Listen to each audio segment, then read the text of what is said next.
YouTube, it's the Kid David. Back on the video, make sure you hit that like button, subscribe button, share this video, comment this video. Let's get into it. I want to talk about, ladies and gentlemen, let's talk about Kobe Bryant. Yes, talk about 2010. Kobe Bryant hit 7 game winners in the 2009-2010 seasons, and they finished with a 57-25 record. Better enough to win the West 3 years in a row, number one record, number one seed in the West, 3 years in a row, separated by the 8th seed by 7 games. That's why it's very important, 7 game winners. You're finna take a look at it.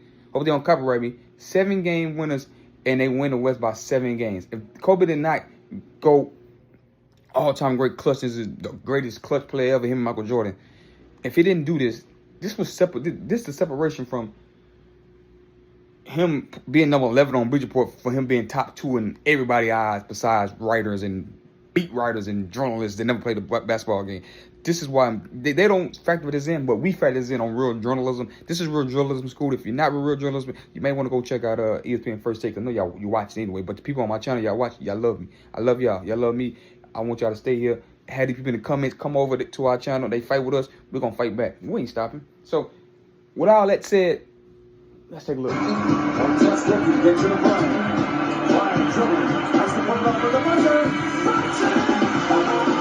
Game winner number 1. That's on the guy that called him top 3, right?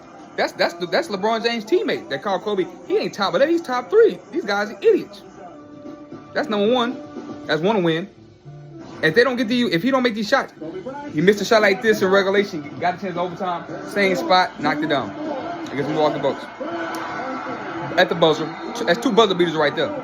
All 7 of them are gonna be buzzer beaters. They're gonna make 4 seconds, 3 seconds left on the clock, 2 seconds on the clock. He left a little time left. But gave him at least a game winners. This is one of my favorites. He pushed off, go baseline 3. Got separation, pass, led him to it, go catch it. That's 3 at the buzzer. That's 3 wins. 3 wins in a Wild Wild West where everybody has to win 50 games. Not that LeBron James eat shit when you beat up on a 39 Detroit Pistons team or 40-41 Milwaukee Bucks team, 500 teams, under 500 teams and 5. You can the top. Look at this. This is against the Boston Celtics, best team in the conference. That's one of the best defenses. He loved. That's just for 4th game winner. This is 4 wins. This is 54 wins. So this is 54 wins. This is 54 wins. Remember the 8th seed team, Oklahoma City Thunder, tied with the Denver Nuggets. Tied with the Denver Nuggets, 2008, who Kobe beat. Won 50 games. Well, AI and Carmelo Anthony won 50 games. The first ever seed to be an 8 seed to win 50 games. Denver Nuggets and Oklahoma Thunder's tied with Kevin Durant, Russell Westbrook, and James Harden. 3 top 75. But they go to 2 top 75 players, 3 top 75. This is 5. This is 5 game winners. Oklahoma City Thunder won 5 games. So that's 5 wins right there. That's 5 wins right there. That's against Memphis Grizzlies. That's 5 wins. 55 wins. That's 55 wins. They can't believe it. This is against Toronto Raptors. How much time are you on this clock? This is 56 wins. This is 56. You left 1.9 for them boys. Dudes get something done. You left 1.9. 50. That's 6 wins. 56 wins. 56 wins.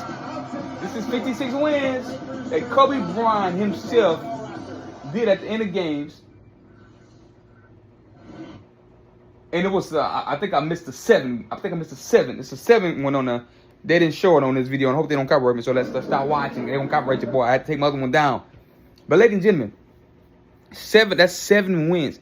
The 8th seed, they won 57 games this year. The 8th seed, Oklahoma City Thunder with 3 top 75 players, won 50 games. If the Oklahoma City Thunders, you got to think about it, they win 50 games. They're not winning 50 games because the Boston Celtics won 50 games. They made it to the finals. So Kobe beat 450 to win the championship. He ran through 450 win team. The first team, they can be championship contenders if it weren't for Kobe Bryant. If it weren't for the West, they'll be a number 4 seed or 3 seed in the Eastern Conference. They had teams winning 45, 46 games in the West that couldn't get in the playoffs because you had to win 50. Them teams can be top 5 seeds in the East. They could be 5, 6, 7 seeds in the East. That's why the NBA really got to consider going through the 1 through 16, no conference. Because I always say this, and I keep saying it. I'm going to keep saying it to the car. Come on. Kobe Bryant played in a different league than LeBron James. Kobe Bryant played in the NBA. LeBron James played in the ABA. I'm telling you, Kobe was in the NBA, the pros, LeBron was in the minors. I think Kobe played in the pros, LeBron played in the minors. LeBron James had beat over 13 teams, sub 500 teams or less. That's why he was so dominant in the Eastern Conference, winning in the first round before he went to even Miami. And then when he was Miami, it's galore. He beat 41-40 win Milwaukee. But I mean, it was terrible. I mean, the competition is terrible. That's why we have to do real contextual stuff and journalism stuff. You're not going to tell me in a 3 years from 2008 to 2010, Kobe beat 10 50-win teams. 10 50-win teams. That's more than Magic Johnson did his whole career. He tied Magic Johnson. He's actually tied. Magic played 12 years. Kobe did that in a 3-year span without Shaquille O'Neal. One league MVP, 2 championships, 2 finals MVPs in that span.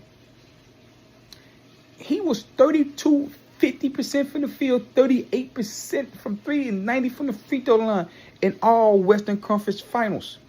And look at the players they played. Top 75 player, Tim Duncan, Hall of Famer, Tony Parker, Hall of Famer, Jamal Ginobili, Hall of Fame coach, Greg Popovich, 50 plus, 29 points, 50 plus in the field, 90 from the free throw line, 34% from 3. You go to 2009, top 75 player, Carmelo Anthony in Western Conference Finals, Chauncey Billups, Hall of Famer, Kenyon Martin, Nene, the list goes on, Dante Jones, Adam Flalo, Birdman, all these guys beat that team from 48% shooting, 40 from 3. I think he was 40 from 3, 40 from 3, 91% from free throw line, over 34 points a night.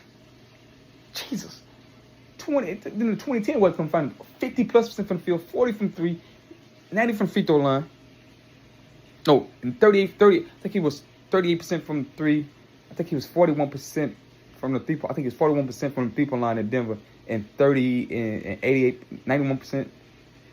I think he was 91. I think he was 91% from the free throw line in Denver, and 30-some% from 3. I think he shot 40% from 3 against Phoenix in 2010. Look at top 75, Steve Nash, Hall of Famer Grant Hill, should be Hall of Famer Morris Stoudemire, Channing Frye, the whole list. I mean, God gracious. He's 33 points a night, 7 rebounds, 7 assists, 52% from the field, 88% from the free throw line, and he almost 54-9 in that one series, and 40% from the 3. I mean, from now, you combine all them 3 years, he's 32 points a night, 52% shooting, 38% from 3, and 90% from the free throw line. What an incredible guy. All against all top 75 and Hall of Fame players. And when the round they get to the NBA Finals, you can't look at any stat LeBron James ever put up in competitive. That's why he's the only player Kobe Bryant played in NBA history 3 straight years in a row. 600 points. He's the only player 600 points scored in 3 straight postseasons. If that's not top 5, top 2, top 3, top 4, I don't know what it is. You can't look at Steph Curry and tell you. And you can't look at LeBron and say that. The difference, the disparity, the people Kobe Bryant was beating, the Utah Jazz team that Kobe was beating, the 50-win Utah Jazz team, the 54, that team could be in the NBA Finals in the East. The Oklahoma City Thunder, Kevin Durant could have been having plenty championships experience to get to the championships if he was playing in the East.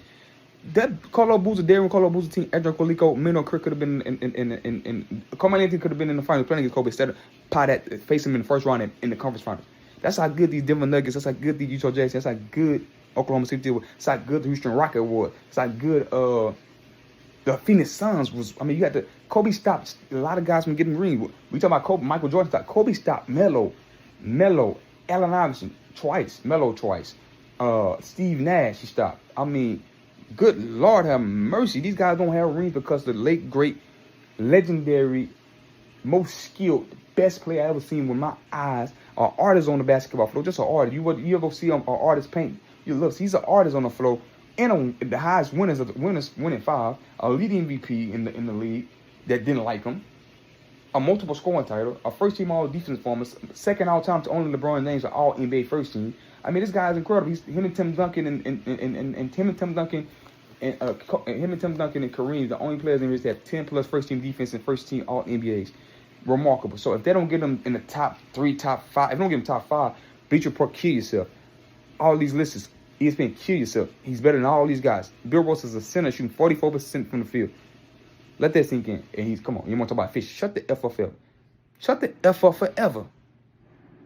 Ladies and gentlemen, LeBron James playing in the goddamn minors league, beating up on bad competition, terrible competition. Kobe Bryant eliminated the most 50-win teams in this whole.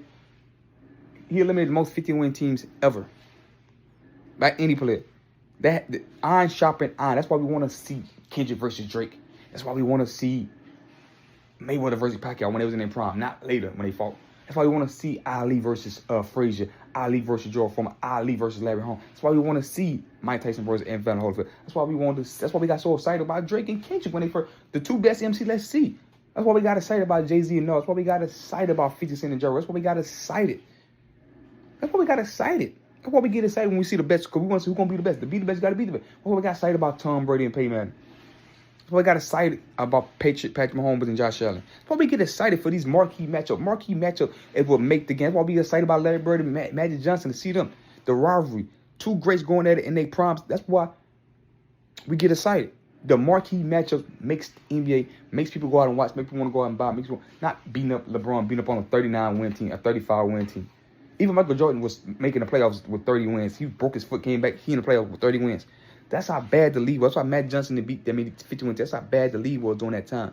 The league just got overgrown. Kobe got in the dead space era, had the most points ever, had the highest scoring average ever in NBA history if you moderate it. And I mean, we got to get this guy his flower. We got to stop hating and say, hey, this guy was great. This guy was special. He was special in a lot of these niggas. He was special. What Kobe did without Shaq, I'd give you without Shaq. He's over 28 points a night without Shaq. Over 28 points a night. All his companies came, one MVP without Shaq. His 2 championships with 2 final MVP came without Shaq. All of Shaq great accomplishments came with Kobe. Kobe's scoring titles came with just him. Shaq scoring title came with Kobe. Championships, finals MVPs, his scoring title, leading MVP came under Kobe, playing with Kobe. Kobe did all his great individual stuff just with Kobe. Shaq had to have Kobe to even have his individual accolade. Forget the championship that they won. His scoring titles, the most points ever he scored in the game, that came because of Kobe. Y'all don't hear me though. Like the video, comment this video, and I'll see you on the next one. I'm telling you, the disparity, LeBron, I'm going to say it again before we end the video. LeBron played in the minor league, Kobe played in the pros. That's how you look at the disparity in how you play. It just, people talking about LeBron drove bad teams to the finals. Yeah, because he was beating up on 40. He beat a 41-win Wizard team, 500 team, and a 41-win, a 500 team in the New Jersey Nets in the second round to get to the conference final to beat the Detroit less Ben Wallace. And then he got his ass smoked by Tim Duncan. 22 points a night, 35% from the field, 29% from 3, 69% from the free throw line. Then Kobe Bryant, 7 months later, beat that same Spurs team, defending champions, with all the same players. 29 points, 52% shooting, 90% from the free throw line, 34% for 3. Cooked them. Made Tim Duncan like he shouldn't even be on the same floor, the floor with him. Mopped the floor with him. So why LeBron could do that? They said, well, that's 22-year-old LeBron. Fast forward to 28, 29-year-old LeBron. He averaging 25 points. He averaging 25 points against him. And then when he got smoked by him, he averaged 28. I mean, he doesn't do good against really good defensive teams and really good teams that can stop his strengths. And his weakness is shooting outside shots and making them uncomfortable. That's just what it is. You can't be the better than Kobe Bryant and Michael Jordan. You can never convince anybody that watch basketball that LeBron is better than Kobe and Michael Jordan if you don't have a great outside shot and they all won champions and they all lead MVPs. That's my take. Let me know what y'all think. Peace.